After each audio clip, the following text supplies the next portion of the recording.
Hey, Brian, great to see you. Glad to have you on my radio show. Thank you so much for having me. It's an honor to be here. Well, you're here to talk about your new book, For the Sake of Heaviness, The History of Metal Blade Records. Of course, we'll tell my listeners about your work with Slayer, Metallica, Armored Saint, Motley Crue, and tell stories about metal scene. But first, in your book, you talk about the L.A. club, the Troubadour, where I hung out with John Lennon and Harry Nilsson in the 70s. Tell me about your times there. Not sure it's hanging out with people that cool, but it was an interesting time being in L.A. in the early 80s. So I was hugely influenced by the new wave of British heavy metal, where Iron Maiden and Saxon and so many bands came from. And living in LA, it was not so easy to get information about these bands.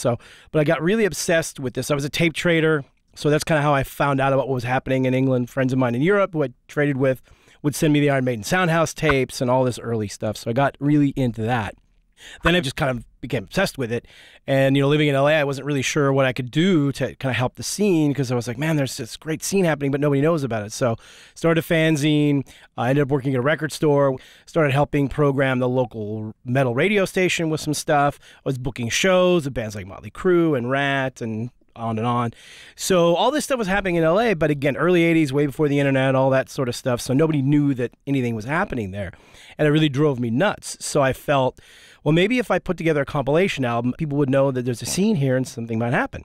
So through my contacts at the record store, contacted distributors, long story short, started putting together a record, started acting bands. Motley Crue was originally going to be on it because I was helping them actually with stuff. Told their managers to hey, yeah, there's this really great distributor called Green World. Take your record over there. And then that was the end of that. And they got really big. But, Rat was on it and Malice and then Metallica.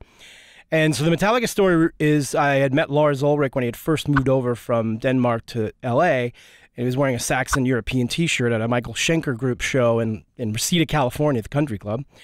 And, nobody in L.A. knew who Saxon was, let alone had a European T-shirt. So he's like, yeah, I just moved over here from Europe. And he couldn't believe that he didn't know anybody in L.A. He couldn't believe anybody in L.A. knew what was going on over there. So we became really good friends. When I started to put together the compilation album, he said, hey, if I put together a band, can I be on your record? I'm like, sure. And that ended up being Metallica. Oh, back in those early days, did Motley and Metallica ever share a stage? Definitely Motley and Metallica never played, because Metallica came just a little bit later, and Motley at that time was pretty big, and nobody really knew who Metallica was. And at that point, Motley had kind of taken a little bit of the shift towards the more commercial sort of area, I guess. I did, though, the first show I ever saw was Motley Crue and Rat at the Troubadour for $1 on a Wednesday night. And they were both actually much heavier at that point. Like Rat was almost like Judas Priest.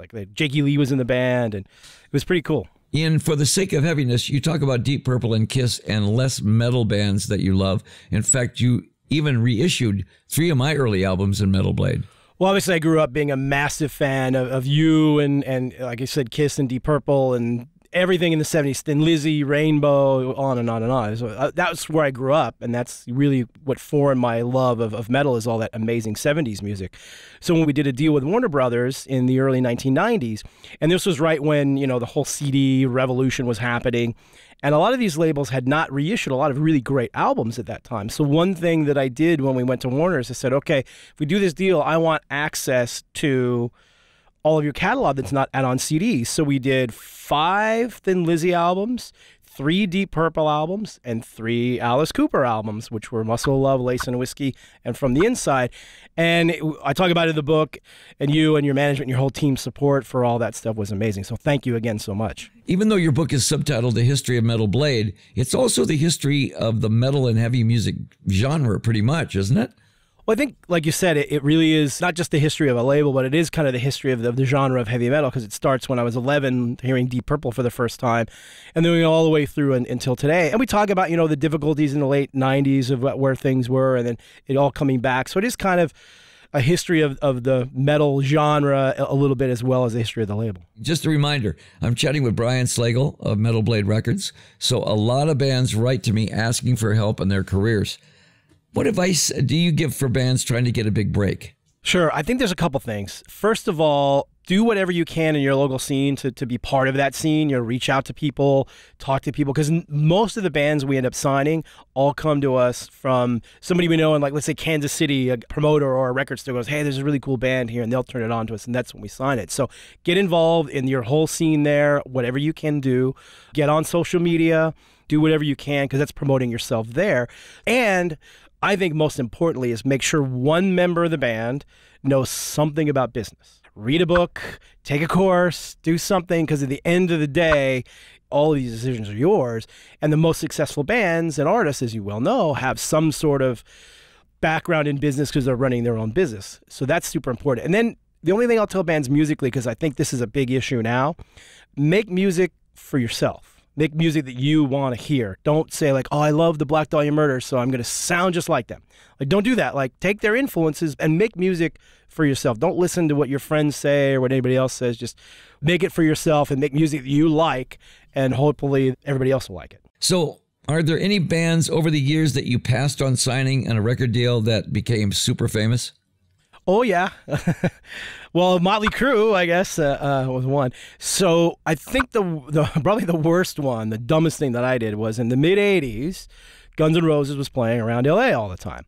And my friend was managing them, and I had tons of people that had seen them. They're all like, you got to go see them, you got to go see them. I'm like, I was not a big fan of the hair metal stuff that was kind of happening in LA at that time. So I kind of thought that they were that kind of a band. So I just never went to go see them like an idiot. And then I get the advanced cassette tape of Appetite for Destruction. Oh my God, what is this? And then the first time I ever met Slash was in 1988 in an Iron Maiden Seventh Son of a Seventh Son party.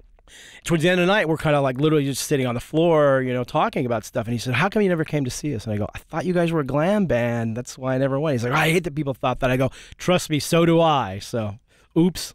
Hey, thank you, Brian Slagel, for being on Nights with Alice Cooper, and best of luck with For the Sake of Heaviness. Thank you so much, and absolutely an honor to be here with you, one of my favorite people of all time. And thanks for all your support over the years as well.